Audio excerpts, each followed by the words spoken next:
Hey guys, welcome back to another video here with SirMaloPerformance, which I should be updating the name to SMP for short. And what you guys have here is, to me, brand new 2005 Chevy Silverado with the V6 5-speed, two-wheel drive. It is a short bed, single cab, stock as hell suspension, stock as hell truck. I just purchased it, has a crap ton of miles, 200 miles on that V6. It doesn't have that, heavy duty front end you'll see on some 06s, 07s, or like Project Midnight.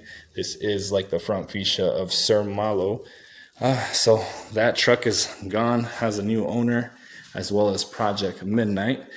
And with this vehicle, we ended up getting it, myself ended up getting it, deciding to pull the trigger on it. Of course, I have a family, kids, whatnot.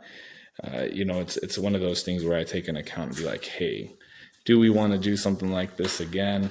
And the kids miss SirMalo. It's definitely a truck that I've built. So if you see my YouTube channel or YouTube page, that's SirMalo, and I think it's been in the family since forever.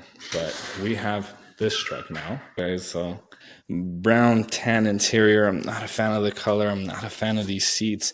I definitely want to get me some seats like I had in SirMalo, those gray plushy ones with a fold down, because that thing doesn't fold down. It's just stationary.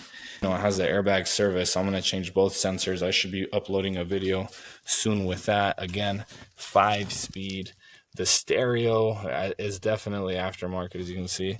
And that was the reason why I took off that back panel, because they chopped it up to add an epicenter, or un epicenter, as they say in Spanish. Let's keep checking her out. Like I said, I'm going to debadge it, gonna rip out these moldings. I'm not a fan of them.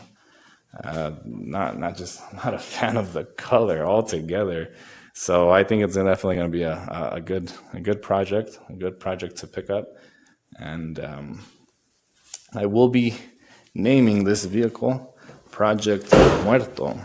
So stay tuned with SMP with more of Projectmuerto, the new addition here with SirMaloPerformance. Like and subscribe and stay tuned. Thank you guys. Peace.